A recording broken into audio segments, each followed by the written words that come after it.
I just woke up, so I'm probably going to sound bad. But guess what, everyone? The boys are back in town! The boys are back in town! Season 2, the boys is right. Oh, man, I screwed up. Son of a bitch. I can guarantee you we did that for the first season, too, I think. I know. We are recording 2 live, so you can try again if you want. Nah. Let's just keep going. How's it going, everyone? This is the Fake Nerds Watch Boys Season 2 episode. I'm Ben Magnet. That's Brandon T. McClure, Ryan Eliopoulos, and Sparks Whitty, where we're talking the entirety of Season 2 of The Boys, which is out now on Amazon Prime Original. And just basic first thought right off the bat, holy shit, guys. Damn. Yeah, I like this season a whole lot. Yeah, I don't know if it's better, because that first season was hella dope, but I have very few negatives, I think, with this season. I just think all the character stuff's really great. All the actions continuously getting grosser and worse in like the best way. You got love sausage. It's just they got a really, really good thing here, and it's really nice that it's like the #1 show in the world too. This is crazy because it's so violent. I loved it. Yeah.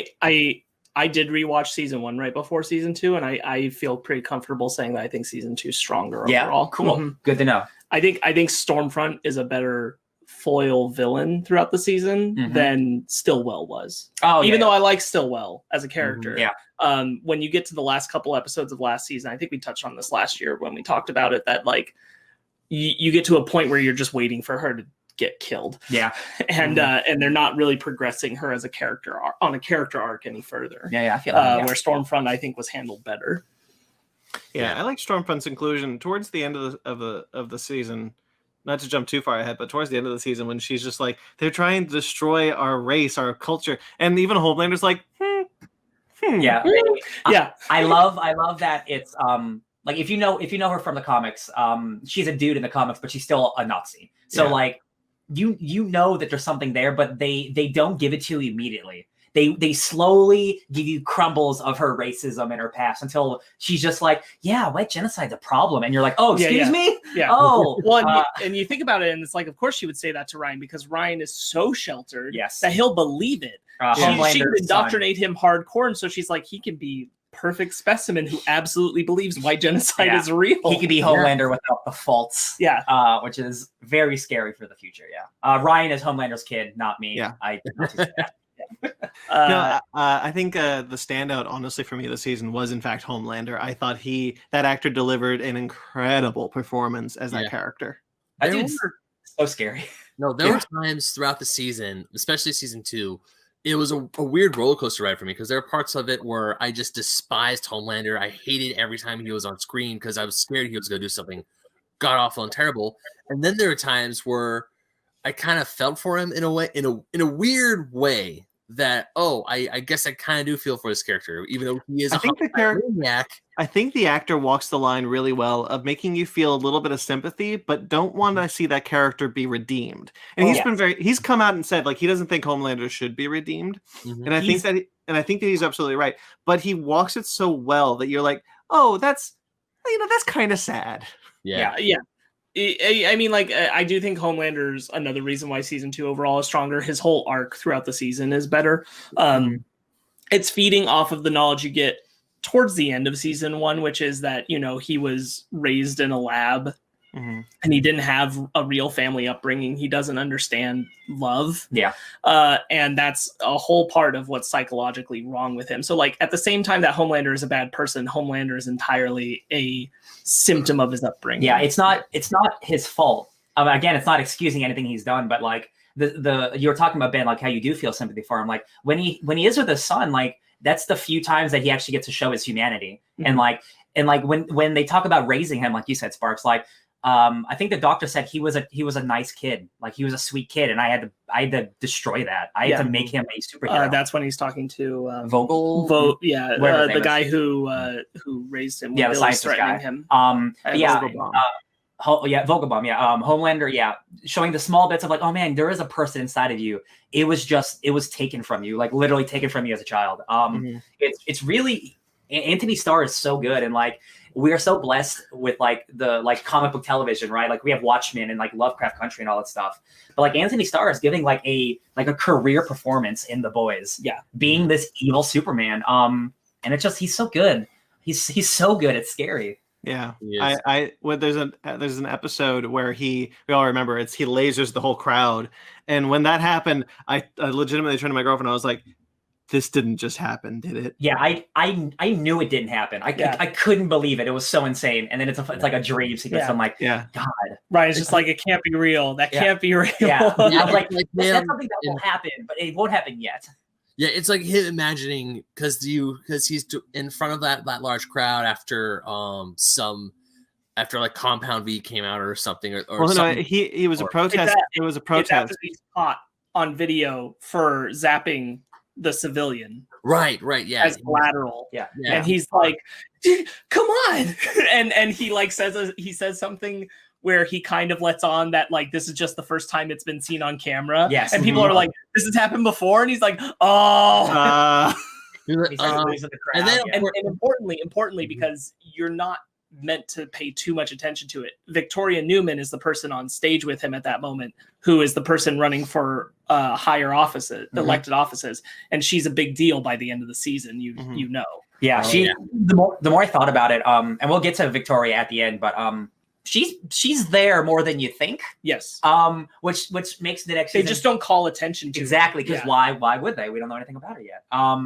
Yeah, she's gonna be very interesting. What that character goes through. She doesn't do Victoria Newman. Yeah, she's a politician. She doesn't do too much in the season. She helps the boys out like with certain things, but maybe ulterior motives. Maybe. Yeah. We find out in the first episode, the CIA director, right? Who was helping the boys. Her head just explodes. Yes. Oh yeah. Ryan. What's her name? Oh, I don't remember. I've got it. Yeah. But she's Booker's like contact, and then that first episode head explodes. You're like, oh, Rayner. Yeah. Rayner, yeah. Her head just explodes, and we're left with that for the rest of the season, not knowing how that happened or why. I thought it was going to be Edgar. Okay, yeah. I also then I thought it was also going to be Edgar, like Vought doing some type of like, oh, she's saying too much, we gotta get her out. Yeah. Once they'd introduced, and I forget, I think it was Lamplighter who explained that Stormfront used, what's her name? I'm looking. I have a lot of notes, and I'm trying to find her name. But the telekinetic, the lady who's in the asylum. Oh, the bald lady. Yes, bald lady. Yeah. I thought it was her. I did too. Because Lamplighter like explains that Stormfront used her for hits and then put her back. Yes. Yeah. So I think they were trying to logically tell you it was her. That's who it was. Now there could be. I wish I remembered her name. Yeah, but there was a bald lady who can explode heads at this place that the boys go to, where we meet Love Sausage. So we thought the explosions were her, but it could. I mean, they could be related. They could be working together. I don't know. Real quickly, you brought up Love Sausage, and I want to tell a funny anecdote about Love Sausage, because we were watching that sequence, and they were watching all the people on the screens, and he says that dude's got a love sausage, and I was like, so wait. I paused it for like a good minute, and I was going through this rant about trying to process, like, why would Compound V just make someone's dick bigger? What is the point of that power? How is that even a power? Is Compound V just randomly, like, I went through this whole thing, like, how does that benefit anyone as a power? And then, like, I started to think of, yeah, you can strangle. He can use it. Yeah. He can use it like a Mr. Fantastic dick. Yeah, it's the fantastic penis. Yeah, so we talked about in season 1 how there was the deleted scene of Homelander like jerking off over the city, and they cut that because it was too much. There is now something from season 2 that got cut. It was of a mother's milk biting Love Sausage's penis and almost tearing it off. Oh. And filmed it, and the actor was like, "I'm pissed that it's not in the show because I spent 8 hours biting a dick and it's not in the show." So thanks, Eric. Eric could be the showrunner. Again, something the show's gross about, and then it does have the Homelander scene in there. Anyway, so a second round of Love Sausage biting. Okay, I feel like Homelander jerking off over the city is on par for how crazy shit the boys get into, whereas and then biting the love sausages. It's like he's trying to get out of a life and death situation. So I wanna mention something before I forget. And I know we're kind of scattershot right now, but I want to mention something before I forget. We're covering a whole season. It's going to be all over the place. Yeah. In the comic book, the boys have superpowers. Yeah. In the show, they do not. I really hope that they continue that in the show. I don't want the characters to get superpowers. I think it makes them far more endearing and likable if they don't. I agree. I do agree. I think with the trajectory of what the show is going, I do think some of them will be getting Project V, though. I think that's the trajectory of the show, because the way that they've had Project V be released to the public, everyone knows about it. Mm-hmm. I think that is a trajectory. Maybe not. But they did make it clear in the show, and this could be changed with like even a line. But they did make it clear that it has unforeseen side effects if it's administered to adults. It makes them crazy. True. That is true. Yeah. So that could be one way from stopping them from just doing that. That's true. Yeah. Yeah. I mean, but it could be washed away with a line, like they improved it or whatever. But I was just thinking that I would really like it if, at least for a while, they don't get superpowers. So we've kind of done like a lot of overlay stuff. I think the easiest way to kind of help us get through an entire season is let's talk about a character at a time, their arc throughout the season. Sure. And I'd like to start with the Deep. Yeah. The Deep. Oh, the Deep. Would you like the Deep, who's drunk and losing his shit at a water park at the beginning of this, and has a absolute breakdown when he talks to his gills, Patton Oswalt, that are voiced by Patton Oswalt, and sings, which is one of my favorite moments of the show. You are so beautiful. Yeah, I really liked how he's like part of this church. What's the Green Arrow dude? The Church of the Collective. He's recruited by Eagle Archer. It's Scientology. And the Fresca. Yeah. Would you like a Fresca? It's like a mind control substance or something. Every time they give it was like, would you like a Fresca? It's like, what is with this Fresca? Why? Yeah. What's his name? Eagle Archer? Eagle Archer. Yeah. I love him because he's so clearly drinking all the Kool-Aid. You got that. They burn him, and then they just drink him. Yeah, then they just get rid of him. They just get rid. He's a toxic personality. Yeah, and the Deep is just right with that it. guy. And A-Train, who has now been brought in at that point, is like, yo. I honestly like. I have so many favorite things, but like when the Deep and A-Train are part of the collective, and the Deep is so in it, and A-Train's just like, yo, this is all bullshit. I love that stuff so much because A-Train's acting. He's always just like giving side eye or like rolling his eyes. It's just so great. And then there's the big tall collective guy. Like, I don't know if that dude has superpowers or is just an asshole. Like, he gets his head exploded at the end of the season. He also does, yes. Which, again, like I thought maybe that guy would have more stuff to do, but I guess not. I believe it's like Antos or something. Yeah. The Deep gets married because they're trying to change his. Oh my god! Like the interviews his look, his life are so. Cringy. That episode where they start off with those interviews where they're interviewing all these different women. Even when Fanny and I were watching, we're like, what's going on? What is with these random? Like, one of my favorite interviews was the lady who was talking about her ex-boyfriend who got Ed Sheeran tattoo, and she's like, he broke up with me 2 weeks later. I hate Ed Sheeran. I thought they were trying to improve Homelander's image, so they were going to give him a relationship. So they were interviewing a mate for Homelander. That's what I thought was happening to like improve his publicity, because this was right around the time when the zapping collateral civilian happened.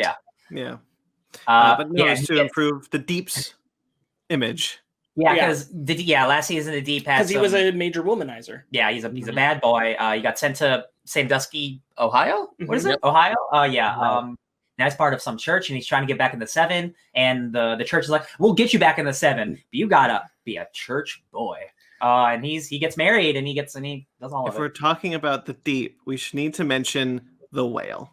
I know. Oh, yeah. So there's a whole section where the guys are with Kimiko's brother, and they're busted, and all of the 7 is about to come after them. But first, the Deep gets there. Because he's trying to be part of the team. So he comes with a whole bunch of marine animals, and he's on a sperm whale. He's just like, halt. And anytime he gets marine animals involved, it ends poorly for the marine animals. Yeah, no. The boat goes through the whale. My favorite moment, I know we're talking about the Deep, but my favorite moment in that sequence is actually Huey just there. He's like, you know what? I'm just going to stay here. Oh, yeah, absolutely. Just go without me. I felt that so hard. I'm like, at that point, I'm done. Just like covered in gore. He's like covered in whale blood and guts. It's like, I'm just gonna wait just here. Go without. Just go. I'm just gonna be here. The Deep is just like so defeated after that point. He's like, whatever. The Deep is kind of resented and hated by everybody in the Seven when they show up, and they want him to stay out of it and hang back. And Homelander, part of the team. Homelander tries to like kind of like perk him up, like, you know, you'll get back on your feet. It's fine. Also, your fucking disgusting Gil is hanging out. So clean that shit up. Body shaming. Yeah, that's a shame. That goes back to the first season when he was body shamed by that girl who only wanted to sleep with him because of the gills. Yeah. I will say, like, I wish they'd done a little more with it in this season. I'm sure it'll come up more later. The Deep has a really good moment where he's responding to the fact that they find out that Compound V was given to them when they were babies and everything. He's like, I could have been normal. Which is a whole concept that he's really upset about. But he's only really upset about it for like a single episode, and we don't get to explore it past that. I hope it comes back again. Yeah. Especially now that he's going to leave the Church of the Collective. Mm-hmm. Yeah. I'm just writing down Translucent's funeral. I want to be sure we talk about that. I'm just thinking of the bad porno with Translucent that Lamplighter watches. Yeah, I forgot about Translucent's funeral. Translucent's funeral that starts the season is pretty good, with Annie's not Annie at all singing. She sings the shitty song. Yeah, that's right. And it's definitely lip syncing. It's a transparent casket, and there's no body inside, but they can get away with it by making just the stupid indent. That's really good. It's so like, good. Oh, that's translucent. He was always invisible, so now he is. It's like, yeah, he was blown up with an. Where does So yeah, the Deep ends up. Does he leave the Collective at the end of this? He does, because they pick A-Train over him. That's right. And say, like, you know, another time, and he's like, no, I got a wife that gives bad blowjobs. Like, I'm done with this. And he's like, Fresca's terrible. Yeah. One other thing that came up with the Deep is that the Deep got recruited by Queen Maeve to help him out for a little bit. Mm-hmm. I don't actually remember exactly what he ended up doing for her. Does anybody? I remember her going to him and offering like an opportunity for him to get back in the Seven if he helped out. Did he actually do it? Is this maybe a thing that's is like a setup for later? I think he did it. I don't remember though if it had something to do with like hiding Elena or giving her more information about Homelander or something. No, it was so the Deep can go and find a camera from the the Deep went down to the bottom of the ocean and found stuff from the plane. From the plane that crashed. For Queen Maeve. Yeah. Right. There you go. And there was like they found the GoPro, which essentially has all the evidence that Homelander let all those people on the plane die. While we're touching on like we're effectively done with the Deep. While we're touching on the funeral part, though, I want to talk about how the whole world is watching this horrendous theatrical reenactment of Billy killing Stillwell. Yes. Oh my god! The really bad Billy Butcher impression. Did you guys watch the short on YouTube about what Billy did after he was dropped off at that Arby's? No. Okay, so there's a short on YouTube. It's deleted. It's basically a deleted scene of what Billy was doing before he got the call to come back. In the second episode, he comes back, right? I think he's back at the end of the first episode. The first one. Yeah. Well, it's what happens. It's what happens just before then, and I'll just tell you what happens in it. But he gets dropped off at that restaurant by Homelander, and he writes down all the stuff and we see that. But then he goes to see an old army buddy of his, who turns him in because of that video, and he has to kill him, and he's really distraught about it, and then he leaves, and that's why he's wearing the tracksuit, because he went over there and cleaned up. And then got the call. I'm kind of glad they cut that because it didn't seem to have an impression on him at all. Yeah, maybe that's why they cut it. It's kind of a good sequence, though. It works well as like a short film. Cool. Sure. Let's talk about Frenchie and Kimiko, kind of both in a 1-2 punch. Yeah. Because Frenchie's kind of still crushing, going through a lot of trying to work his way around how to approach Kimiko, how to be connected to Kimiko, and that only gets more complicated when her brother Mouse gets involved. Also a soup. Now a super terrorist. Which is when we learn when Mouse shows up, we learn that Kimiko can communicate through a sign language, but it's not sign language; it's their own invented type of sign language. Yeah, she talked about she developed it on her own. The actress. Yeah. That's pretty cool. So there was like a there's like a group that Kimiko and Mouse were part of that were are they bad guys, or are they just like they're like misunderstood like rebels? They were like forced children soldiers. Okay, right. Okay, and then they were captured. That's right. Okay, from that group, and then given the Project V. Yeah. Okay, so they've had a rough life. Yeah. But and then unfortunately now Mouse is now considered a super terrorist. So Kimiko wants to save him. He doesn't necessarily want to be saved because he doesn't like superheroes or like America. He doesn't believe in America. Yeah.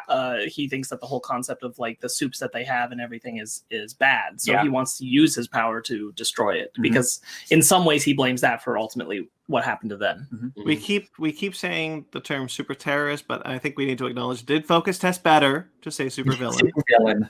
You're right. I'm sorry. I do like that subplot that whenever they say super terrorist, Homelander's like super villain. I think the reason why it's interesting that they went with that approach, especially from Homelander saying it, because like supervillain is a better term, but super terrorist, I think that the reason why it made sense to me to call them that was because they're going for making them feel foreign. Yeah. And when you say terrorist, there's just an implication to feel like they are foreigners, which that's what they're trying to imply, is that they don't come from America. Yeah. And then it seems like Homelander's like, no, but I'm a superhero, so I need to fight a super villain. Right. It doesn't matter what they are. Like people respond to the word villain. Yeah. It's just interesting the way that they decided to play with that language, because I totally understood why they were going the angle with soup terrorists to begin with. They really like Vought, the company, wanted to sell the idea like these are foreign forces because that's how they get to the military. Yeah. Which has been the goal for a long time. True. Yeah. So Frenchie, go ahead. I was going to say, I just really like the moment. It's kind of the end of the culmination of the arc of Frenchie and Kimiko, but I do like the moment when they finally connect and she tells him, like, she tries to teach him the thing, because throughout the whole season, when he realizes that she has a way to communicate, he's frustrated that she won't tell him how. Yeah. Yes, he's frustrated at that, but he's also frustrated at he wants their relationship to happen on his terms. Yeah, his way. And he's frustrated about that. And he takes a lot of that out on her, especially at a time when she loses her brother. Yes. Yeah. And that's not great from Frenchie. And it's not until Kimiko understands that Frenchie's carrying his own grief and pain, which is when we find out what happened with Mallory's kids, with Lamplighter. Flashback, which was a really good whole thing, how that played out, that you find out that his best friend was dying in that exact moment. That's sad. And surprisingly didn't. He just never talked to him again. Well, I mean, he dies 6 months later. Right. Yeah, exactly. But he did leave him on that night. So why? Yeah. It's like an abandonment. Yeah. I really liked the Lamplighter. Also, Lamplighter is also holding a lot of grief from that. Yes. Even he's like upset that he killed those kids. He didn't mean to kill the kids. That's an important thing, which, we learned this season. He didn't mean to kill the kids. And he wondered forever why Frenchie, because he knew Frenchie was around, why Frenchie didn't stop him. Yeah. And now we know the reason, which is super tragic, because for Frenchie it's a lose-lose. For Lamplighter it was a lose-lose too. Yeah. We're probably gonna get comments if anybody watches this. We'll get comments about people saying we know it is Iceman from the X-Men films playing Lamplighter. Of course. Yeah. I mean, sure. Just want to bring that up. I'm sure someone's going to say it at the screen, be like, "Did you know?" It's like, yes, we know. The fun of having Iceman be your pyro is not lost on any of us. Right. Like we all love the X-Men here, baby. We get it. You either die as Iceman when you grow up, or you live long enough to become pyro.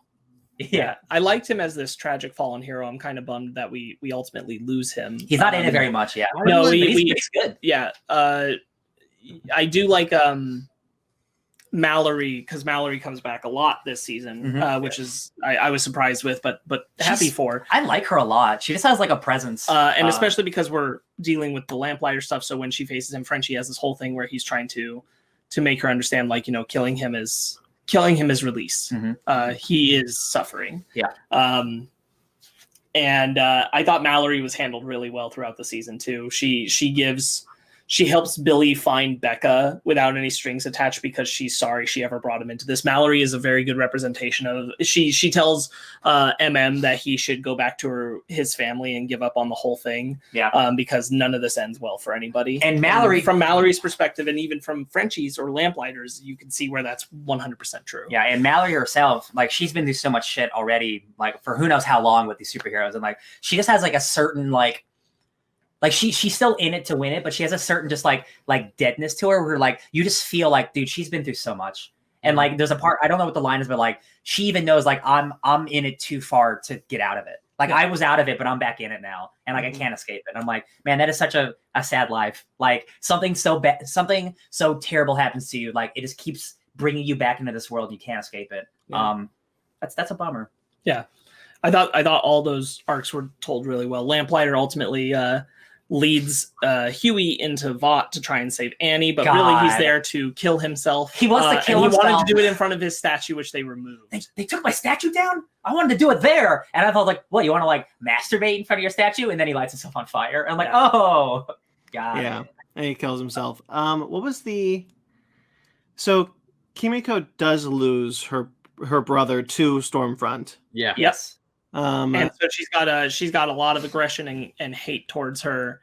When Stormfront is destroying that whole building, trying to get there, Zara's like, why is she destroying all these people? I was like, and I noticed right away that they're all black people. And I was like, she's a huge racist. Yeah, this is like she said some suspect things, but this is the first time where like it's a random black family. And she just murders them. And I forget what she says, but she says something very racist. Yeah. And then when she kills Mouse, she says something about like him being yellow or something. Like something just super racist. I'm like, oh wow, like nope, that's her. And she blames the killing, the killing on Mouse.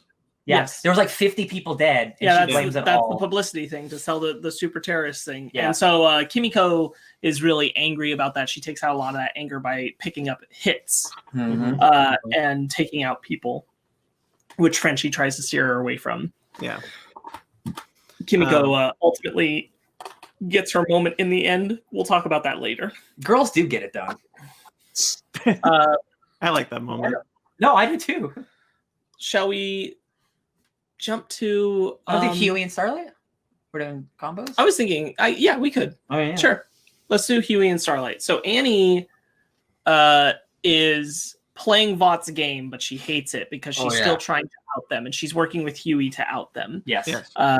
As the shitty company they are with Compound V and everything. But when we start the season, she still has a lot of distrust with Huey, and that's very clear. Yes. But they're still working on it together, and Huey's doing it on the side from the rest of the gang, which I think is an important note too. Yeah, and him and Annie's like relationship is very tenuous. Is that the right word? Yeah.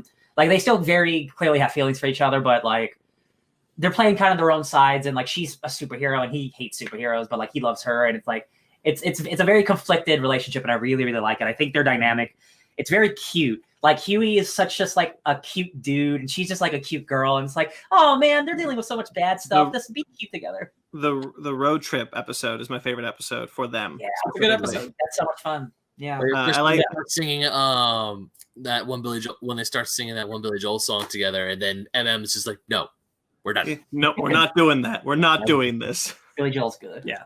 And then Annie bond over their fathers. Things related to their dads. We learned that MM's dad was trying to expose Vought and was killed, and that's where MM's whole drive to be part of this comes from. Yeah. Familial. Which was really good. I thought the way that came about when they're talking to the lady who was hurt by her family was attacked by Agent Liberty, which is where they learned that Stormfront and Agent Liberty are the same person. She's this racist that's been around since the 40s. It was really good. Yeah. Annie takes matters into her own hands and blackmails an old buddy of hers, Gecko. Yeah. Who chops off parts my God, what a guy. Yeah, he chops off parts of himself for money. Lets other people chop off parts of him for money. Yeah, as like a weird kink, gotta get your fix. Yeah. Hey bud, for another $1,000, chop off my dick. Yeah, Capes for Christ, old Capes for Christ friends. Capes for Christ. Yeah, like, hey, let's hang out, bud. And then the second she's there, like, I'm blackmailing you. And he's like, oh, this is sad. You know what it reminded me of a little bit? That scene kind of reminded me of like when your old high school friend reaches out to you on Facebook that you haven't heard from a while, but the only reason why they're reaching out is so they can try and rope you into the pyramid scheme. Hey, bud, you want to make some quick bucks? I can help you out. Yeah. I'll be honest, I don't think that's ever happened to me, but I'll take your word for it, Ben. It's definitely happened to me. It's happened to me. If any of our high school friends, Sparks, are in pyramid schemes. If they are, we're not on their list. You guys made it out. You're good. Yeah, but it's like, oh, hey, it's such good to see you. It's been so long. It's like, hey, I need a favor. It's like, oh, here we go. Let's be honest, Brandon. Blake Andrews is never going to contact us about a pyramid scheme. That's true. What about Tommy Pieper? No, he just does music. Yeah. Anyway, so Annie totally full-on blackmails him to get the vial of Compound V. A-Train's on her ass. A-Train is on her butt about it. Yeah. She thinks that Stormfront is pretty cool at the time because Stormfront's saying all the is stupid stuff. She's saying all the right things. Stormfront is being like, feminism's cool, right? Yeah. And like, hey, like we don't want to listen to the man and like social media, and she's all about Instagram and like connecting to your fans. And Annie, she's pretty smart throughout all this. I think like she's more cunning than not that I would like not give her credit, but more than I think that she's shown. Like last season, she's really stepping up and being a member of the boys, quote unquote, if you know what I mean. Like, and even more than that, like just being confident and taking charge on her own. Yeah. She is cornered by A-Train, and A-Train's like, I'm going to out you. I'm going to bust you. And she's like, no, you're not. You're not going to bust me. Doesn't she say like, I know that you killed your girlfriend or something? Or is that somebody else? No, that's her. Yeah, she knows. She describes that she knows he killed Popclaw. Yeah, and that's Annie's like she has to sink down to this level to beat them, and I'm like, oh man, you're better than this, but I get it. But that's she's so good at it. Yes, because she's learned from the best, unfortunately. Right. She hates Billy. So when they finally meet, their relationship over Huey is contentious at best. Because last time she saw Billy, Billy shot her in the chest. And ultimately she blames Billy for everything Huey put her through. Yeah. But they eventually bond. They do, because they both Huey. care about him. When Huey gets hurt by one of the asylum escapees in the van. And they have that good moment where they're at the hospital room. And it's like, he's too good for either of us. And they're like, yep. Yeah. Brandon, when Huey got punctured with that thing, that's where I thought he was going to get superpowers. Because I thought he was going to die. And then they were going to have to try to miraculously do a Project V. And I'm glad they didn't. But that's where I figured, is this where they introduce it? But it wasn't there. Yeah. We were on the same track of thinking that. Yeah, she gets her implant taken out, which also gets her into trouble when her mom comes to town and be like, I'm just going to meet Starlight at the thing. Because she called in to find out where she was. You called what? Ultimately, they both get captured by Black Noir. And then here comes Black Noir. Black Noir. Maybe he doesn't get a whole lot of play this season, but all the times he does, he's just as menacing as he was. Like he goes down to the same.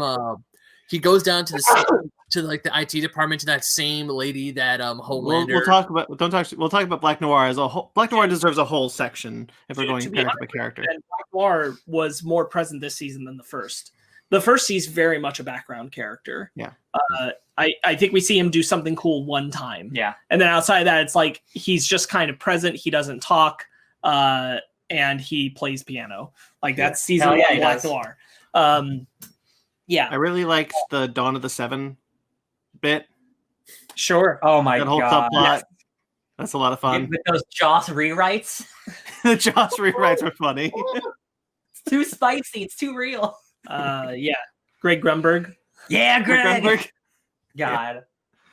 That Dawn of the Seven shit is so bad. And it's like, what did she say to that lady? She's like, yeah, and we're dope because we're gay. And I'm like, oh no, this is That's so right, bad. because they find out that Maeve is bi, but they want to spin it as she's gay, and they put it in the Dawn of the Seven movie, and it's so bad.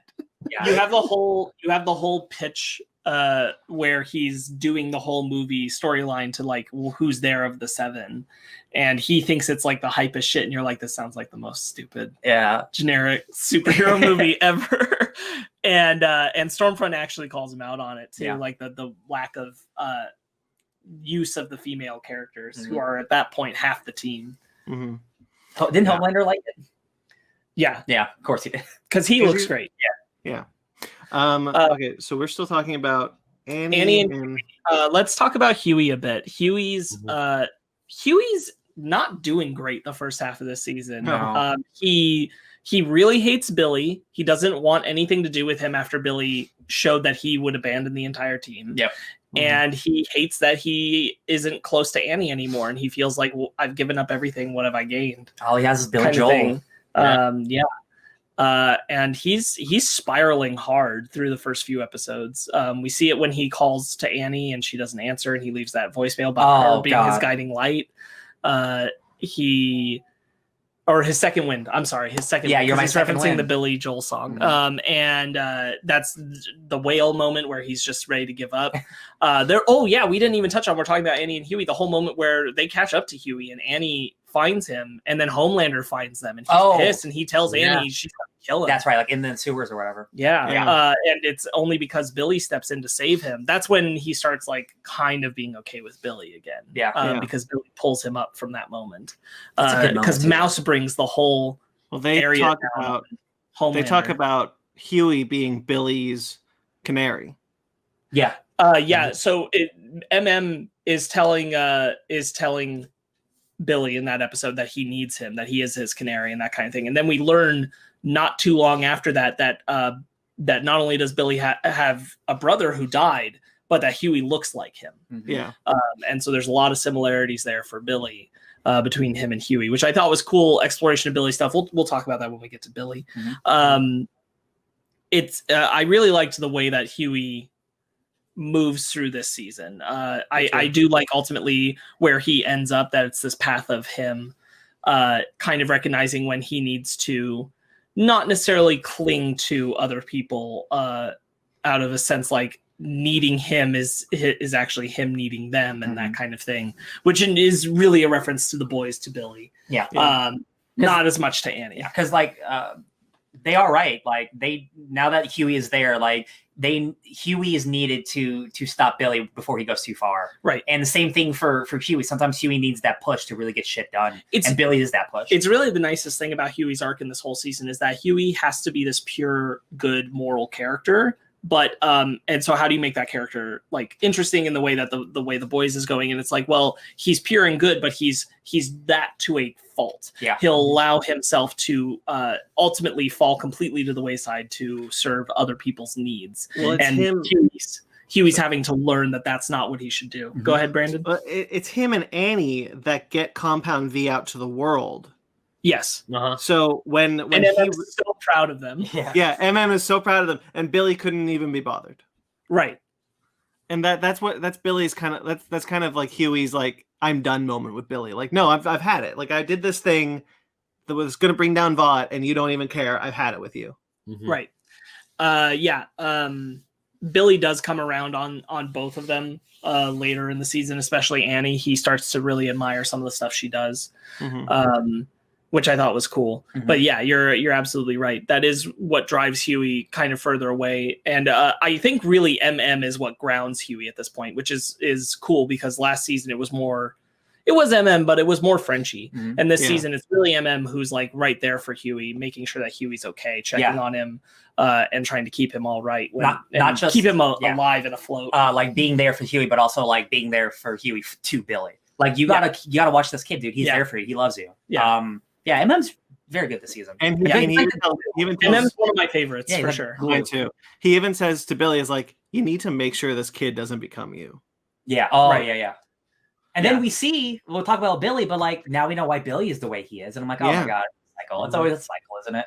Yeah. And one of the my favorite scenes with Billy and Annie is when Annie's kind of like complaining about her mom because she's like, my mom's so clingy. She gave me this cross, blah blah blah, and then she's like, oh, I'm sorry because she thought Huey's mom was dead, And then when he finally tells her the story about how his mom just up and left when he was 6, and that's where Billy Joel comes from, it was like, whoa, that kind of sucks. Yeah, not just that. heavy. Not just that. That's where Huey's clinging behavior comes from, which he acknowledges in that moment that he's like, I guess I cling to people because I always think they're just going to leave.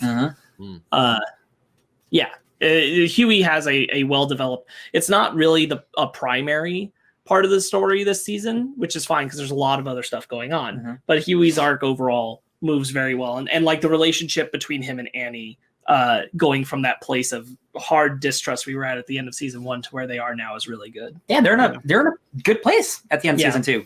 Yeah, very nice. Yeah, I was happy for them. And Annie gets her licks in at the end at Stormfront. Yeah, we'll talk about. I think the finale will kind of just address in a big, for the most part, near the end, because there's a lot that happens there that we have to talk about. Yeah. Let's talk about Billy. Oi. Billy probably suffers from the greatest flaw, I think, in this season. And it's the stuff related to his dad. Yeah. And not because it isn't interesting, but because I think it's in there so little, it almost means nothing this season. Yeah. I love the actor. John Noble. Yes, that they bring in to play his father. But I, other than telling me that Billy's brother, who we have learned is dead at that point, that Billy's father blames him for him shooting himself, his brother having shot himself, and is proud of having forged this callous, cold man that Billy is. Yeah, you weren't a soft, were you? Yeah. Strong. And if only his brother could have been that kind of strong. Other than giving me those snippets of information, it does very little to further a lot of Billy. I understand that there's supposed to be some kind of a representation there of analogy between what Billy feels he was created by his father and what he sees and what can happen to Ryan. And it's the same thing at Homelander. Yes, but I just wish that more of that meant something for Billy in this arc. I think it's very short and rushed. I don't think it's like it's bad, but it doesn't add anything. It's just like, yeah, he had a bad dad, but like that doesn't further story plot or anything. Right. Yeah, I'll agree with that. I think that Billy gets most of his familial character development with his aunt. I agree. In the middle of the season.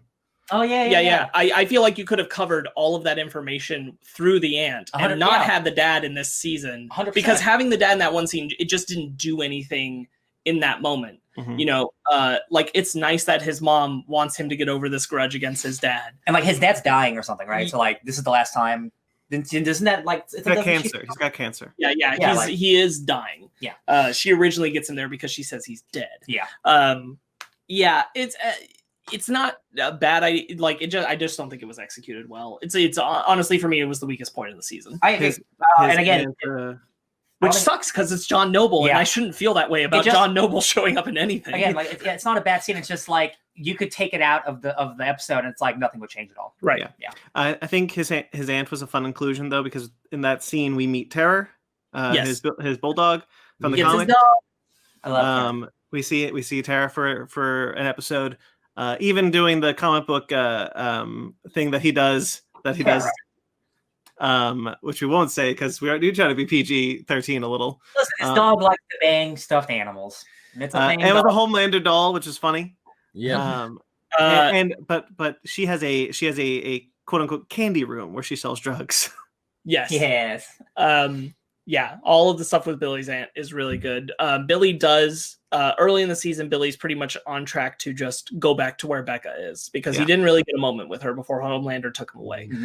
By the way, like really importantly, we were all kind of like, how does Billy get alive from that situation? The whole deal is Homelander promised not to kill Billy, to have a relationship with Ryan, that Becca wouldn't get in the way of, because he doesn't want to kill Becca, because he doesn't want to do that to Ryan. So he needs her to be on board. Which I thought was a perfectly good excuse for why Billy can live through that whole season finale. So Billy gets the information about where Becca is from Mallory, and he goes and he ultimately gets reunited with her, which is awesome. But Becca doesn't trust Billy with Ryan, and so ultimately he has to leave her there. Yeah, because Billy still hates all soups, and Ryan is a soup.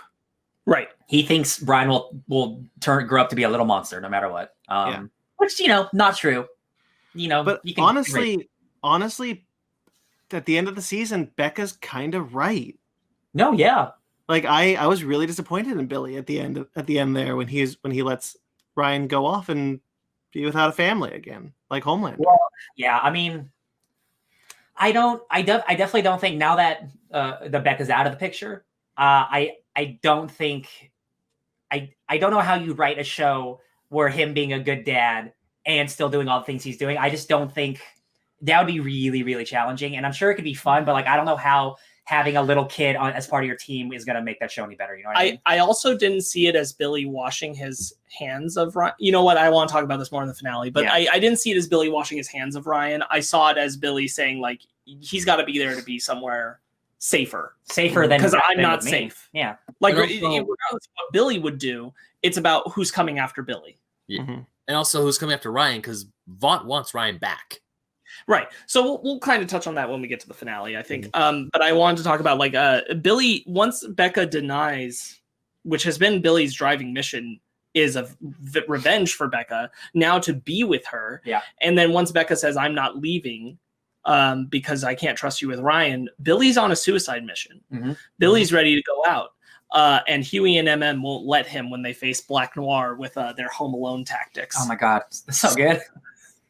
Black Noir is really good in the season, guys. Dude, Black Noir, like it's maybe the funniest thing ever. It's just Black Noir sits on top of a house for like 6 hours. He's just like this for 6 hours, just like watching these people. I'm like not well hidden. It's like 3 p.m. He just Batman's on a roof. Yeah. It's just like, anyone has to do is just look up and go, hey, there's a guy on that roof.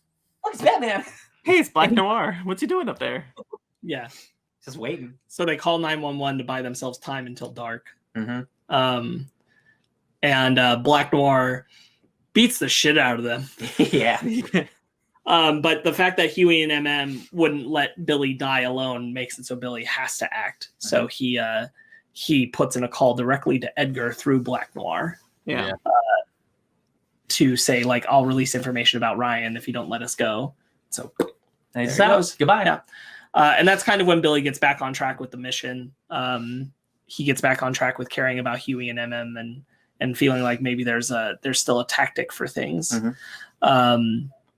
I think one of my favorite moments with Billy this entire season is when he's watching television with Kimiko, and it's Stormfront and Homelander doing their like rally thing together, and they're totally flirting. And he looks right at Kimiko, and he's like, "They're banging." Like, oh my God, so angry. That sex scene, by the way, is rough. Yeah. You know what? I was starting to think there's only, I think, 2 superhero sex scenes I've ever seen in my life. This and then My Super Ex-Girlfriend with Luke Wilson and what's her name? The blonde lady. Uma Thurman. Because there's a sex scene in there where they break the bed. And I'm like, you know what? Not enough superhero sex scenes. Like I was didn't someone make a tweet the other day that like the MCU is sexless? For the most part, kind of, yeah. I mean, ever since Disney got the reins, yeah, because Paramount, man, they were going for it. Yeah. Iron Man, who is a Playboy, in Iron Man 1 is a Playboy, and then after that, never again. Well, even Hulk. Remember Iron Man 3? Ben Kingsley's got ladies all over the place. Ben Kingsley. Remember Banner in Incredible Hulk and Liv Tyler? They almost do it.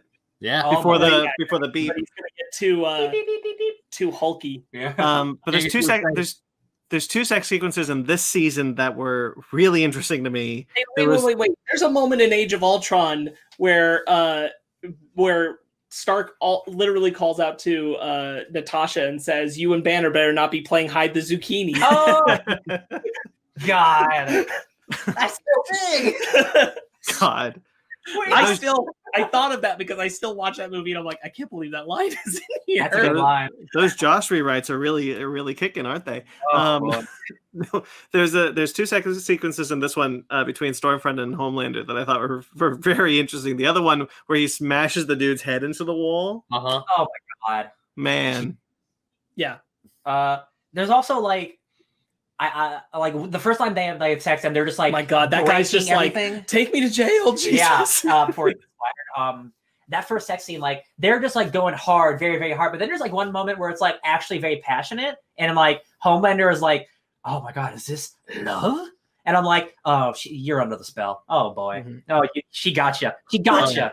Because he brings flowers for her. Yeah. Yeah. So that's so cute and sad. And it's like, oh, this is what you do, right? You bring flowers. Say what you were going to say.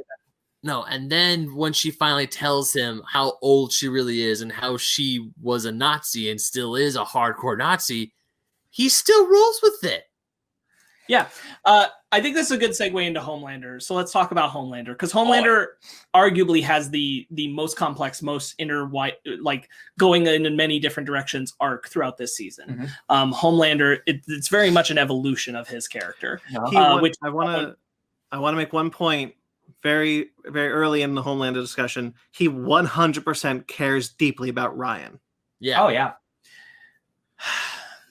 His son? Yeah. Yeah. So I'm only going to counter that and saying, like, kind of. What he cares about is that he sees Ryan as an attempt to do his childhood again and better.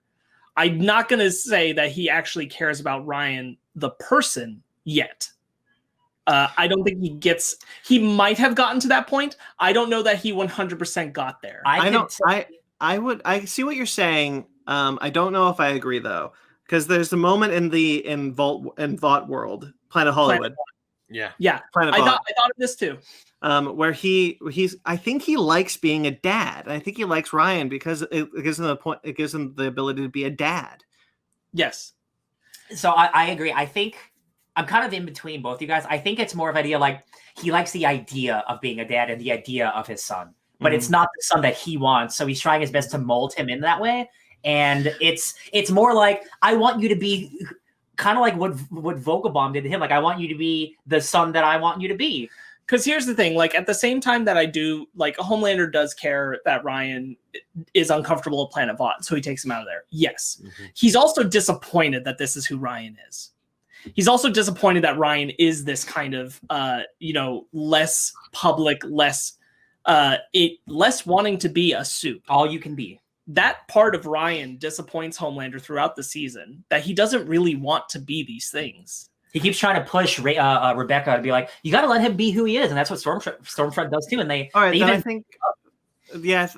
think towards the end of the season, especially in the Planet Vought area, when they go to the cabin, I think that does change in him, and that he does care about Ryan as his son. Because there's a moment in the cabin that they have where he doesn't want her to be with. He doesn't want Stormfront near him because he's like, hey, this was really overwhelming. I want to, I'm trying to be a good father. I think he is trying to be a good father towards the end of the season, I'll say. I agree. Like, I do think he is trying. This is why I said I don't think he got all the way to caring about, like, what does Ryan want? What does Ryan need? Elemental of that is him taking him away from Becca. Yes, he's revealing that, like, she's been sheltering him and lying to him, and that's what the impetus of, like, why he can take him. But he's not thinking about what Ryan wants. He's thinking about what he wants Ryan to do. Also, I didn't expect Homelander to, like, love or care about Rebecca, but it did seem there was at least some sort of, like, respect because it's his mother. But when she dies, that respect and care is gone. Like, once she's gone, it's like she doesn't even exist. Like, he doesn't even acknowledge her. So to me, that means, like, okay, so that she's gone, like, that could be the same thing for Ryan. Once Ryan's gone, like, oh, I tried, now it's gone. Like, I think a lot of it could also be manufactured. Like, this is what he thinks he wants, and this is what he's going to try to do. But, like, he's just so broken as a person, he can never actually be that person, I think.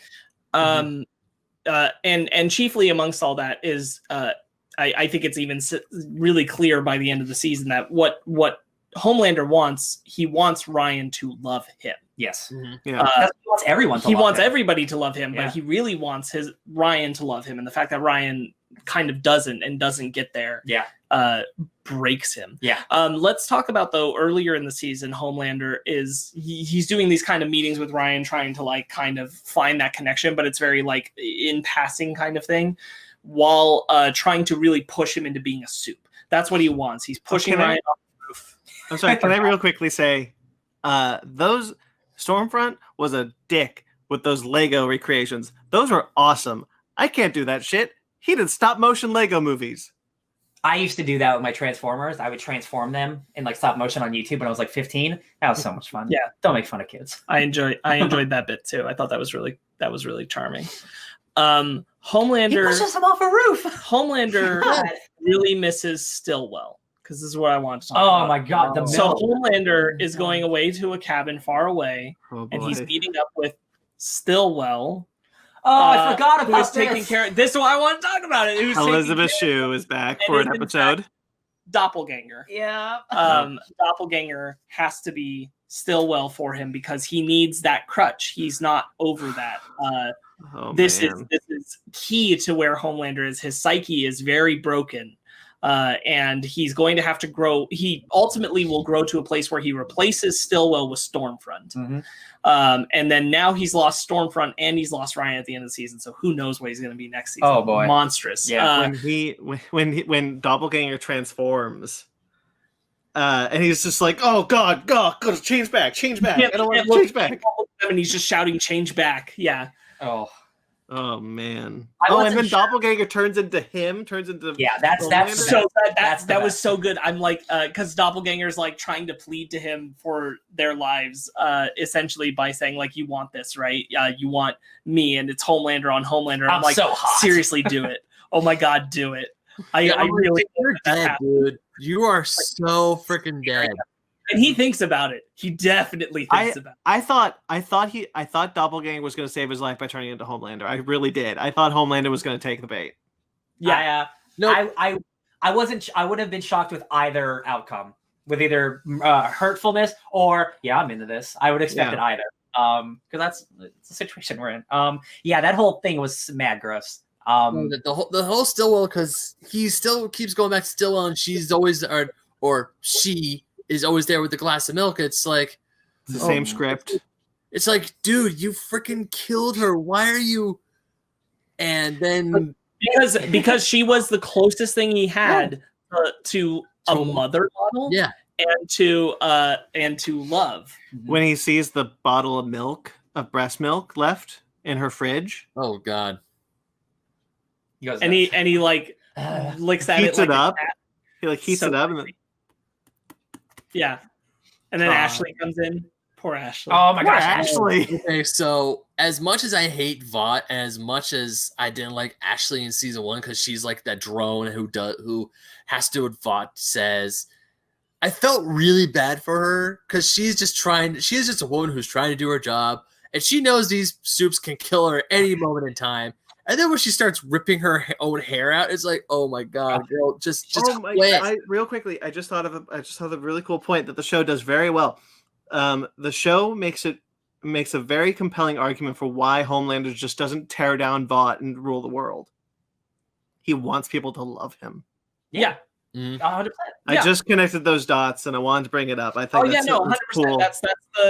That is the whole thing. That's why he doesn't just go outright and kill Edgar. Yeah, that's what Stormfront takes advantage of to get close to him. She knows that's who she pegs him from the beginning. That's who she ruffles his feathers to get his attention, and then works to get him what he wants so that she can be with him. When Stormfront's first introduced, like she's doing the Instagram thing, and she has thousands of fans, and like he realizes like, oh, like people like this girl. Like, what do I have to do to get like that? And then she woos him. And it works, and then oops, Nazis. Oops, all Nazis. Yeah. Oops, all Nazis. Well, not just crunch berries. Homelander's cool with oops, all Nazis, apparently. No, now he's not. No, he's not. What I find interesting is that when Stormfront talks about the Nazi agenda of like, hey, people are attacking the whites, things like that, Homelander makes the face of like, Yeah. He's not a Nazi. Because I don't think he's really hates everybody. Here's the thing. I don't think he really thought about it before. Yeah. Yeah, I don't think so either. Because what happens is when she reveals it, she's all flirtatious with him, and she says, "You are everything we dreamed of." Yes. Which is all Homelander wants to hear and all he hears. But not realizing the Aryan master race dream is what she's talking about. Yes. Because I think Sparks is absolutely right. I don't think it registers to him what the Nazi agenda, as far as her beliefs are, registers. Because I don't think he's racist. I just think he's a dick. He's just kind of he's dumb. He's kind of dumb and just I don't think he's racist. He's mean. He's just a mean guy. He doesn't go off saying like, "Hey, Nazis are cool" or anything. because he's just like, hey, Stormfront is really cool. She gets me. But then it turns out that because I do remember the scene you're talking about when she's telling Ryan about like the whole white genocide thing. He's like, But it's not just then. It's every single time she brings up the white genocide and the we got to protect our race, our culture. She doesn't say the words white genocide until that moment. Yeah, she does like her agenda more vaguely. And he is a little like, okay, because it's at their rallies where she's very much talking about how they're under attack. It's very much foreign forces, and he knows he's like, I think she just means white people. Yeah. So yeah, it's definitely there. I wanted to just expand a little more on oops, all Nazis. I really think the doppelganger stuff was some of my favorite stuff because just introducing this concept that like, yeah, Homelander is not actually okay. In fact, he's not over what happened in the last season at all. He's desperately looking for that replacement figure, and Stormfront fits that bill. And I'm so excited about the fact that like now he's going to have to find a new thing. Yeah, I really like the Senate hearing meeting where all the heads are exploding, and Homelander's just like, huh, yeah, oh, what's it? This is weird. That kind of worked out. Yeah, that's weird. His just like, well, death is happening. I'm like, I thought for sure that Ashley was also going to get killed in that sequence because she's yelling like, "You're all superheroes, do something!" Yeah, that's scary. I was like, no, don't kill Ashley. Yeah. I do want to spotlight. Ashley is trying really hard to rebuild the Seven. So she cares about her job so much. She recruits a member named Blind Spot.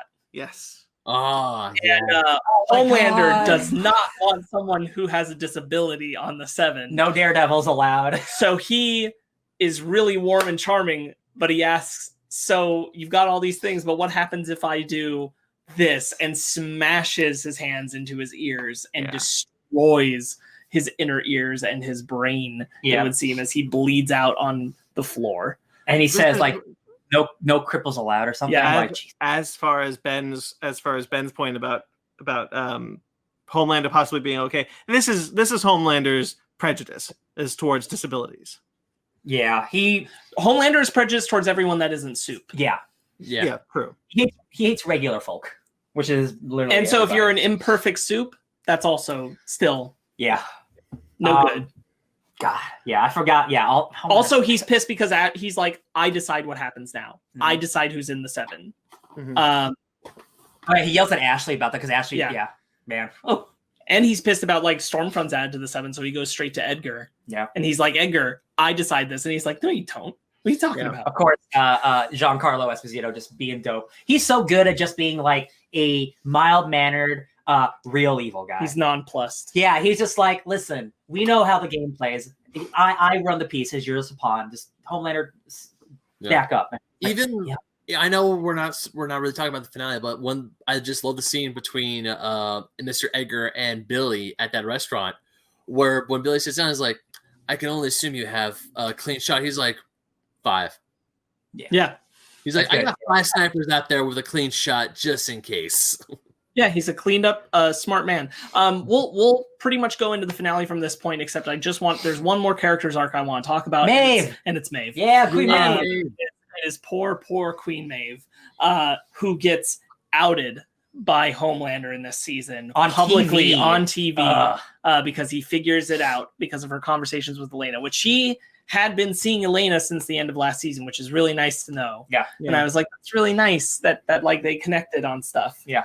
And I love how terrified Maeve is.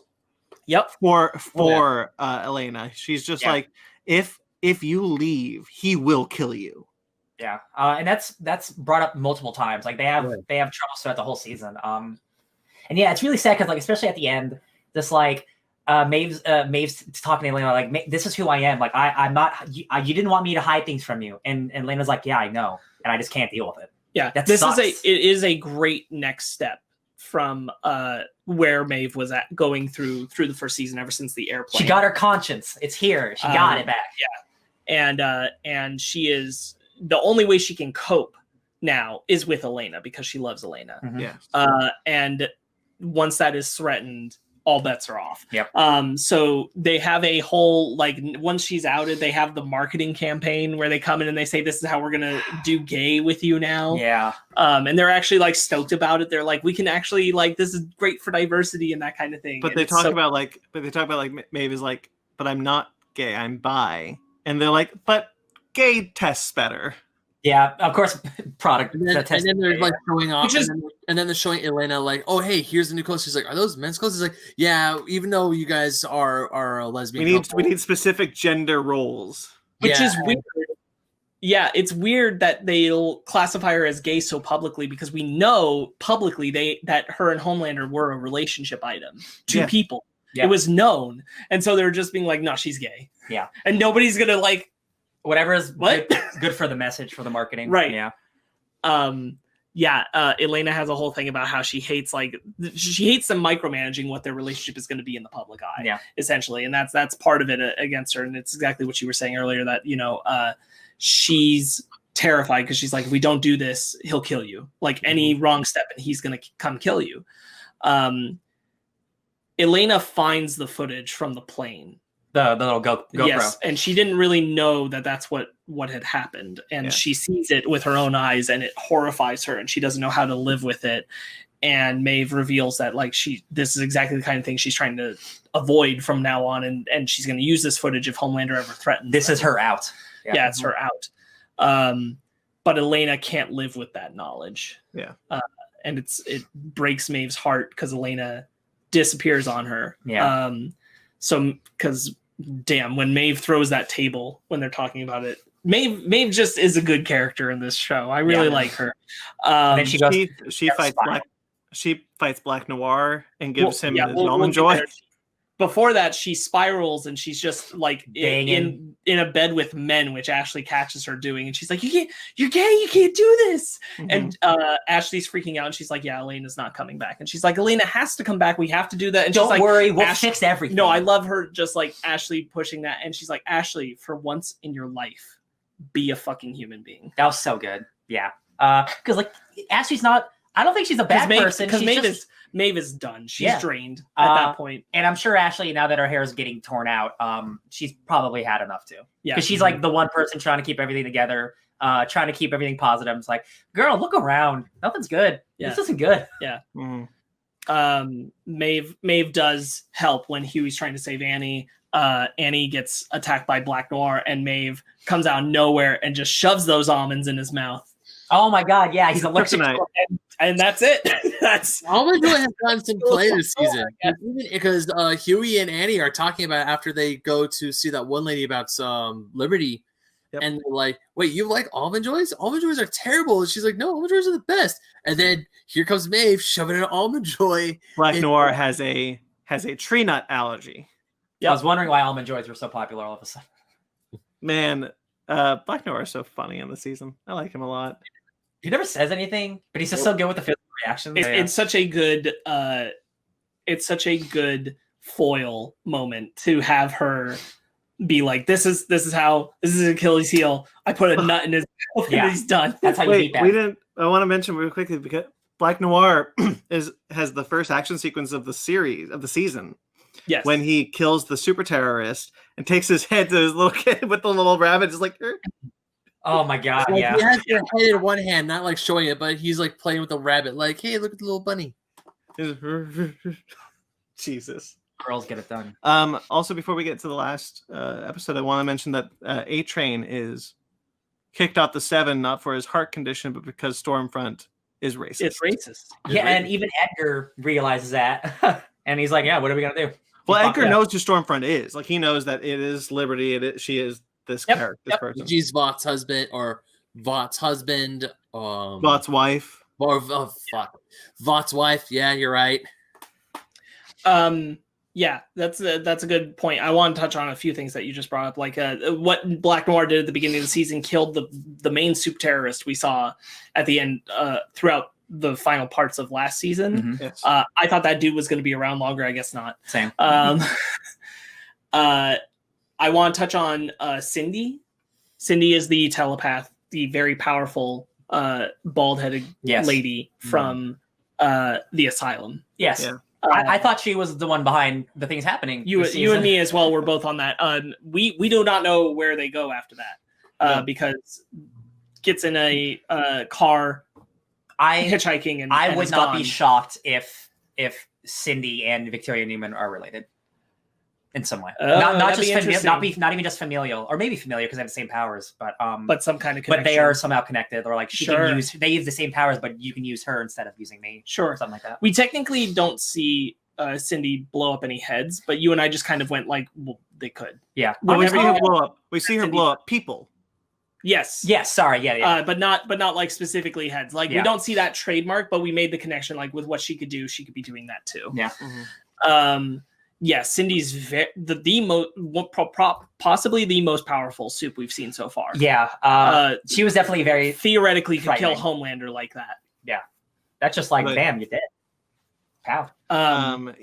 The Victoria Newman, we've been dancing around it a bit, but she is the one who's been blowing up people's heads.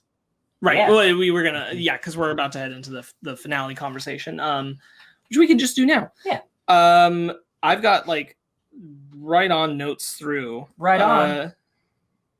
Or Billy. So, did you guys? This picks up right after that court hearing where all the heads explode. Right. Yeah.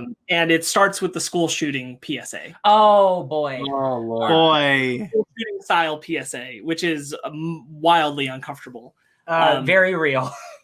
Which reveals that there are weapons that they're making that at least that they want to sell, whether or not they work, who knows, but that they want to sell that contain elements of compound V in the ammo that they can shoot at soups that will supposedly be effective. Yeah. Super bullets. Yeah. I just thought that was interesting that that's kind of lightly introduced, but not really used. Yeah. What was it? It was hide. Have your teacher will arm herself and wait for a superhero. Yeah. Yeah. Jesus. It's like arm and wait because it's like follow the law. Yeah. Yeah. A compound V is going to government forces for wide release, police, military, all of it. Oh boy. Not great because they believe that there is a massive supervillain force because of the heads exploding. Mm-hmm. Yes. Annie and Huey had a plan that involved Lamplighter testifying. Not anymore. That would have revealed all of this and brought Vought down. But that didn't work out. Why would you want to watch? Why would you want to watch porn that starred your friends? You don't think your friends could be hot? No, I'm just saying, like, I would find that uncomfortable if I knew that there was someone playing Sparks in a porno. But what if it's a hot Sparks? I mean, Sparks are pretty hot. No offense. What if it was a hotter Sparks?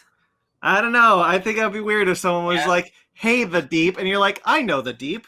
You're right. His dick is that big. There are also all these superheroes are like super deranged and awful people. So like, we're not them. And also, Rule 34. If it exists, no, I get it. But I'm not going out and looking at my friends naked. It's true because of Rule 34. Well, that's because we're in a pandemic. Anyway, that's the reason. Annie and Huey, because they've lost Vogel, they've lost Lamplighter for the testifying. They go to Queen Maeve to ask her to testify against Vought. Man, Vogelbaum's head just goes. Yeah, Homelander and everything. And Queen Maeve says, "I've done enough for you." No. I can't believe you're even asking me more after everything I've done. Yeah. Kind of reasonable. Yeah. Queen Maeve is taxed to the max. Max tax. But they were hoping that maybe this could be the final nail in the coffin. Edgar is meeting with the head of the Church of the Collective, Antos, and Antos is pushing for the Deep to be returned. And Edgar says that could be okay, but A-Train would be denied because of Stormfront. Yep. A-Train knows this because you get a glimpse for a moment of some flash on the tray that's being brought in for food for them, that A-Train is listening, and A-Train, of course, is, and he learns that Stormfront's the reason he won't be brought back to the Seven. Racist. So A-Train takes some initiative on that one, which is that he goes and gets a file about Stormfront and then pops into the car that Annie and Huey shows are up in the car. That was so funny. It scares the shit out of them. God, I love that. And then, he returns that file and he says, "I want, F that racist. We need to get her out of there." So I want to be bombed. I want to be Homelander and Stormfront did the whole Planet Bot thing we kind of touched on earlier, where Ryan got bombarded by the fans. I thought that was a really good moment. I don't know what they expected. Yeah. Like that it wouldn't get that bad. That they wouldn't need to set up some kind of like... it's very much like Homelander is so far removed from the concept of secret identity. And hasn't had a reason to think about it. And I wonder if very clearly why he should have. Does he have a name? No, we don't know it. That he had a secret identity at one point. I wonder it. So if he had a name. What? Vogelbaum called him John. Oh, did he? Yeah. So when Homelander goes to visit him in the first season, he says, "Hello, John." Well, Mother's Milk, Frenchie, and the girl don't have names in the comics, but they do in the show, so they can make up something. True. This is also when Huey revealed to Annie that his mom left. That was right before A-Train popped in the car. Billy Joel. Edgar and Billy have a meeting about Ryan. Because Billy has Becca at this point, knows that they're looking for Ryan. He makes a deal with Edgar to get Ryan and get him into the hands of Vought and keep him away from Homelander this time. But also he gets to keep Becca this time. Yes. And that's the angle Billy's working on. Screw the kid, give him a wash. Yeah, exactly. Bad Billy. And Edgar, which is Giancarlo Esposito, has a fantastic line where he says, like, I can't go out and throw a tantrum in front of the public eye. That's a white man's privilege. Yeah. Which is really great. Yes, so he essentially strikes this deal. I'm going to call you. You come get the boy. We're going to meet at this abandoned airplane hangar. Which is a key part of like Billy's evolution throughout the season, is that's what he's focused on. This is exactly what Becca always feared. And everyone, I'm sure all of us watching are like, Billy. Yeah. Don't do it, Billy. But he doesn't. He actually pulls through. Yeah, we'll get there. Homelander does try to bond with Ryan over the overcrowding. This is also when we get to the white genocide stuff coming up, because Ryan can't get angry enough to use his laser eyes. Yep. And she finds out that she got burned as a Nazi, so she takes off. When that comes out, Becca demands that Billy swear on his brother's soul to bring Ryan back to her, which he does. Yeah. And it's like, dang, Billy, you really gonna break that? Better not. Rough. And she really knows that like this is the only way to get him to mean it. And even then, it looked like he wouldn't. Oh, and Lenny. When Stormfront disappears, the team moves in to get Ryan. Billy reveals the deal he made to Becca, and he goes back on it, and he tells MM to get them out of there. That's a good moment. Yeah, I thought that was really good. Like, it really is the point of the thing that like Billy has like come. I know this is what they're trying to make, like the stuff of his dad coming up, make him think about. I just, again, don't think that's executed well into the process of making Billy make this choice. I agree. But I do like the result of Billy's arc, where he's thinking more about the impact he's having on other people. Stormfront stops Mother's Milk. I thought that was going to be the end of Becca when Stormfront showed up. Homelander catches the team that was supposed to get Ryan in the cabin and murders them. Oh boy! So scary! Oh my god! So because he hears the first bit of promotional anything for The Boys season 2 was I remember seeing is Homelander flying in covered in blood, and I'm like, yeah, and that's the final thing. You see. Yeah, crazy. Yeah. When he walks into that cabin, he's like, "Did I just hear Butcher?" They say his name shouting, looking for him, and it's like, "Do you have the kid? Where's my son?" No, I like he just turns around, closes the door, just like, all right. And then when he walks out, just covered in blood. And it's like the effects of like when he lasers someone, they're so good. I've seen lasers before, but like when you laser someone and like they get like split in half, I'm like, man, that's insane. It looks too real. Yeah. It's really good. So as MM is trying to get Becca and Ryan out of there, Stormfront does show up, and she zaps the crap out of the car, and she comes down.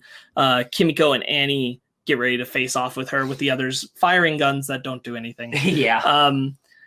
And then as they're fighting against her, we get a "Hey Kraut," and Maeve punches the shit out of Stormfront, and then the girls and then we all cheered, kick her shit in, and then girls get it done, and we just three bad bitches beating up a Nazi. It's so nice. Can we talk about this moment in regards to what Kripke said recently? I guess if we have to. I would like to mention it because I think his intention was not on the screen. He made it clear that his intention was to make fun of the moment in Endgame, it was a parody moment in Endgame. However, I do not feel this moment was not sincere. It feels earned. It felt earned to me. It felt like it was there, and it felt earnest to me. I agree with you, and I think what Kripke's saying is that he was making fun of the Endgame one because this one felt earned and sincere, and he doesn't think the one in Endgame did. Yeah. If that is how you read it, that's fine. That is not what those comments said to me. But we'll just interview is a little. Are you sure you watched the show you made? Kind of interview. Yeah, no, I get that. But he's talking about how the moment in Endgame he thought was contrived, disingenuous, all these things, and the only way that you're parroting that you're making fun of that, saying that wasn't good, is by making your show have one that feels like it's real. Sure. I don't know how you can look at what the show did and say like this is a joke. Yeah. So that's my interpretation, is what he's saying is like what we did on the show is sincere. It's genuine. It was built up to, it was deserved. If that is me agreeing with that standpoint, that's what I'm saying. I think he meant. Yeah. If that is how you choose to interpret it, that's fine. And I hope you are right, because that interview does not come off that way. But if that is in fact how he meant it, then that's fine. Let me be clear. I don't agree with a lot of the things he says about it, that all of the stuff in that interview. I've seen it. I've read it. I don't agree with a lot of it. I'm not saying he's right. I am just saying I think that's what he was trying to say about this particular part of it. You said it right. I still disagree about both sides of it. I don't agree with him about the Endgame moment, and I don't agree about this one needing to like make fun of it or anything. But I do think that was what he was trying to say. Could have just been regardless worded wrong. Regardless, this moment is great. It doesn't like regardless of that. I agree, and I you know, if that is in fact what he meant, then fine. Yes, Ben. I gotta get ready to go to work, and I still need to make my lunch, so I think I have to bow out here. Okay. Do you have any last? Yeah, we're almost things you want to say? There's like a few things I want to say, so I'm gonna say that really quick. Okay, go ahead. One of the best part of Carl Urban's acting career, or one of the best parts, was when after Ryan accidentally kills Becca. Yes. Sure. And he's just looking at Ryan with just seething anger, seething rage and hatred, and then here comes Homelander. And when Ryan goes to Butcher instead of Homelander, because I'm thinking is Butcher gonna like try and kill his kid? Is he gonna try and just like try to do his best to beat the ever living shit out of him? But instead he protects him because he knows Butcher does, to just bounce off what you're saying, Butcher does seem to acknowledge that it was an accident, and he accepts that. Yeah. Mm-hmm. To his credit. To his credit. And also when I just love the scene how they're just chilling on the side of the riverbank and they're talking, and he gives Ryan the pendant of St. Christopher, saying that his mom gave it to him and he's giving it to you. And of course, it's like, remember what I told you, don't be a C word. Yeah, that's good. And he's just like, that's my boy. I really hope in season 3, because I feel like Butcher is giving Ryan to the CIA, not because he's like washing his hands, letting him go, but because the CIA can protect him better than he can. But he's still going to be a prominent part in Ryan's life, and he's still going to help him out because Ryan is now the only true connection to Becca that he has. Granted, it's not his kid because Homelander raped Becca, but still, Ryan, he can tell Ryan is a good kid because he was sorry that he hurt his mom.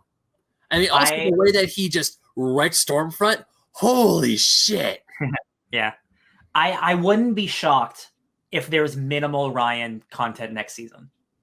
Because what are you gonna do? Are you just gonna have Billy go and visit Ryan, just talk to his son for a couple minutes an episode? Like, this feels like a plot wrap up. Not that Ryan will ever not appear again, but I feel like the Ryan stuff is kind of done with now. I don't think so. Ryan is probably about 10 years old. Would you say? Sure.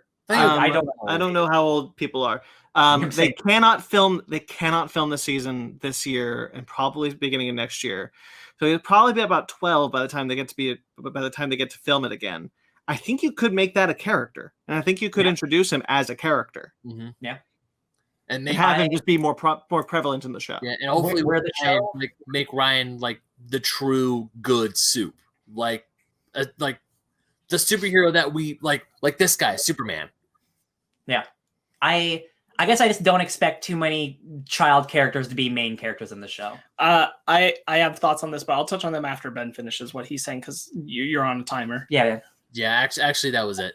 I really liked that scene, and I think that we will see some more Ryan in the future. Maybe not a whole lot in season 3, but definitely season 4. Sure. All right. All right, Ben. Yeah, I gotta get going. Bye, Ben. Right, bye, Ben. Yes. Bye. The Boys season 2 continues. Okay, so anyway, I agree with a lot of the things Ben was saying. We get the whole Homelander arriving to the scene where Stormfront showed up and she got stabbed in the eye by Becca. Ooh. And Ryan was pissed off because she was going to kill his mom. So he blasted, holy God, like a big eye blast. Very Superman Returns. Takes away all of Stormfront's limbs, burns her body. Remember the Piano Man with the clown face in Superman Returns? Yeah. Got a clown face on his back. And so Homelander comes upon this scene where Billy's losing Becca, because my interpretation is that when she got blasted away, she ripped out part of her throat. Yeah. Even though Becca didn't get the actual blast. Yeah. And so Billy's makes a promise to her to protect him, to guide him. He's not bad. Yeah. He's a good kid. There's still good in him. Yes. Anakin, there's still good. Stormfront is speaking German in her last breaths, talking about her. I looked it up. It's like talking about like a day with the Dr. Vought. Dr. Vought. Like, remember when we went to the lake and we had a picnic and it was beautiful. There's only white people. I'm like, oh God. Yeah, Homelander comes upon this and he goes to Stormfront, seeing her so injured. And I echo what Ben said, that this is some of Karl Urban's best acting, is this moment of losing Becca and his pain, where he's crying for help, where he's distraught. And I do feel like, you get that moment where Billy's turning and he's got the crowbar, and it's like he's turning with the anger towards Ryan before Homelander approaches. And I do think that Billy wasn't sure what he would do. Yeah. But I think that once Ryan moves behind him, he knows what he's going to do. He's going to protect the kid because he promised. Yeah. And Homelander just thinks the whole thing is silly for him to do that. Starts laughing. They're ultimately saved by Queen Maeve, because Queen Maeve says, you do that, I upload this, and everyone knows what you are. And he's like, what do I care? And she's like, you care because all you want is for people to love you, and no one will after this. Awesome. And Homelander loses. And Billy walks away with Ryan. And so in Homelander losing, he has to do this whole press announcement where he walks back that Starlight was a traitor, and they have to say it was Stormfront. And she's a Nazi.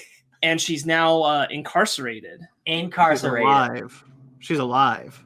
That is the implication. And thank God for Maeve and Starlight, my best buds. I love them so much. Yes. And then one of my favorite shots is Homelander giving the speech, but you lose the audio and it's just this dead stare. Yeah. Because Homelander is now lost. Yep. Homelander is like, who knows what he's going to do. He has no friends. The people that did love him are gone.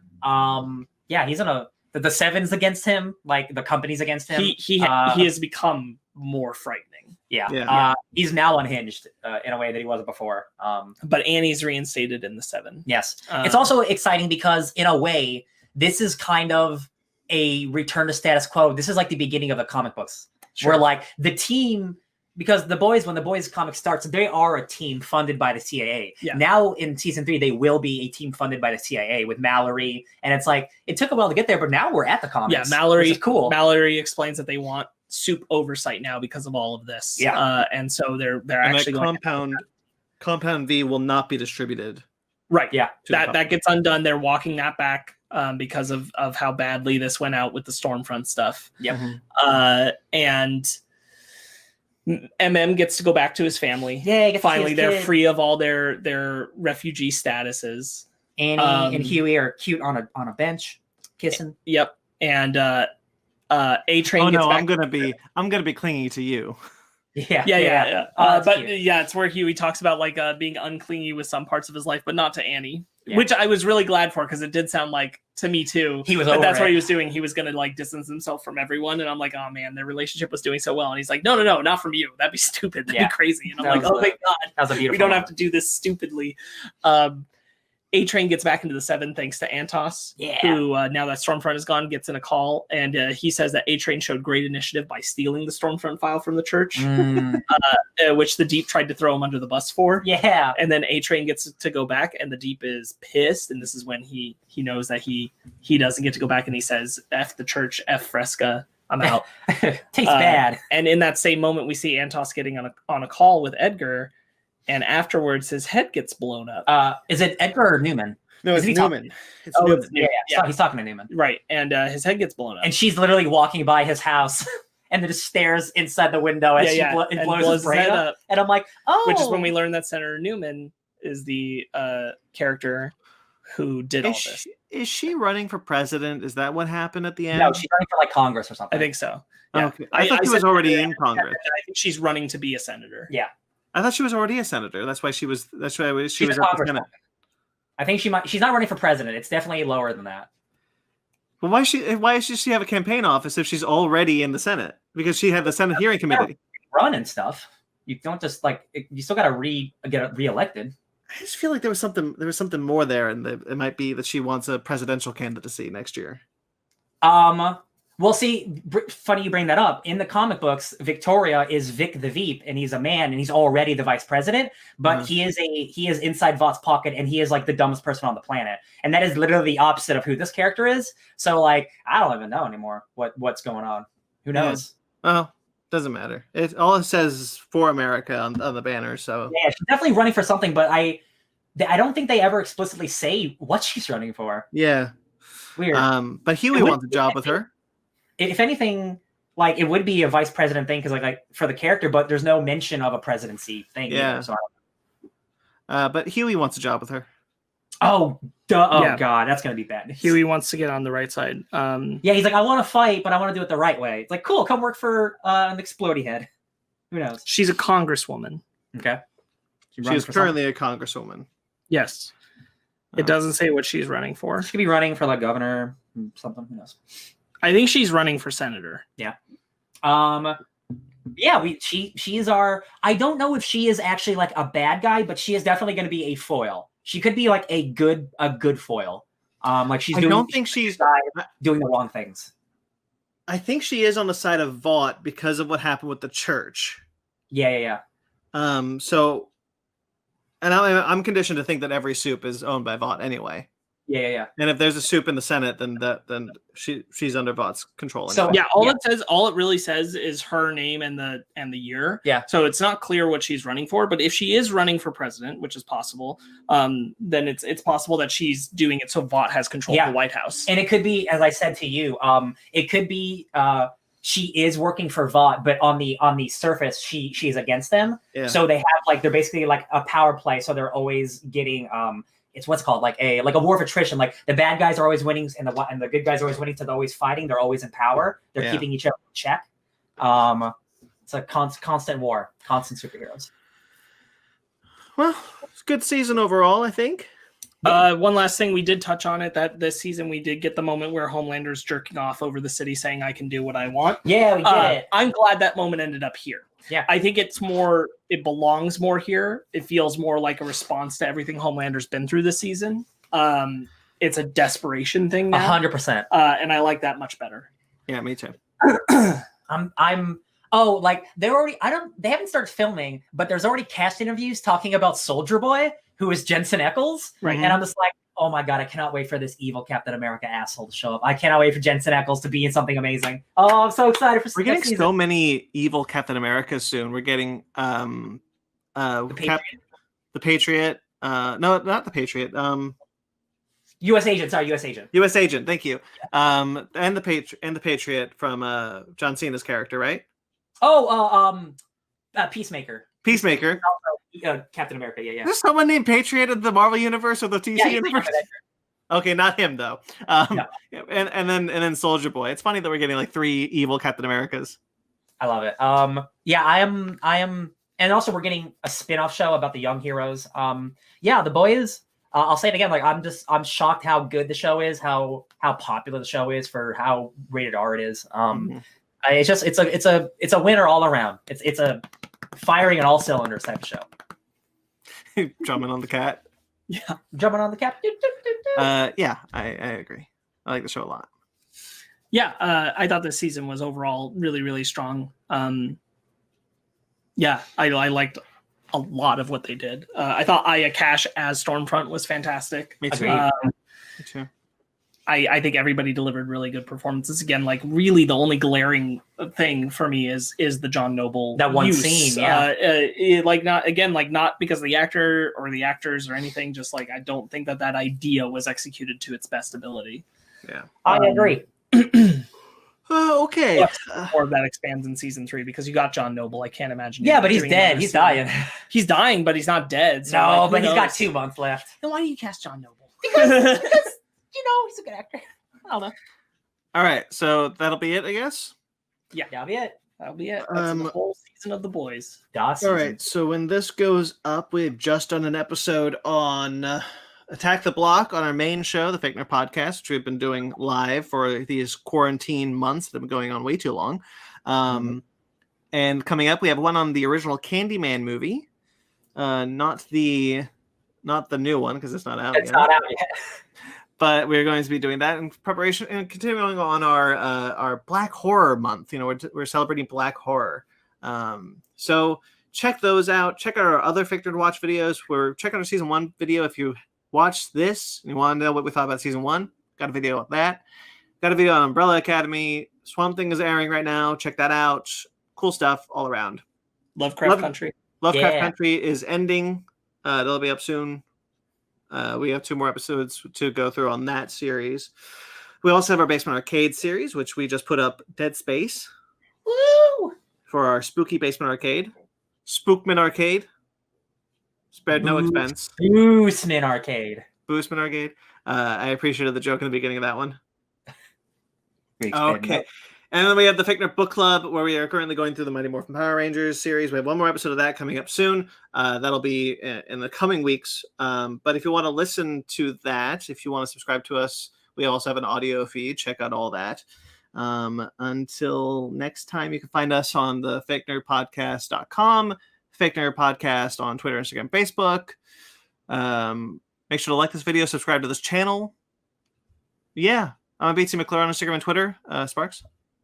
You can find Ben at BenMagnet27 because Ben was here. He's not here to I was going to say that last. 7. Well, I beat you to it. And you can find me enjoying the spooky times at SparksWitty on Instagram and Twitter, SPARKZWitty. Ryan? You can find me at DJ Tony Snark everywhere. And as Sparks said, Ben had to bail before the end. So yes, BenMagnet27 on Instagram and Twitter. Okay, until next time, guys, stay fake nerds.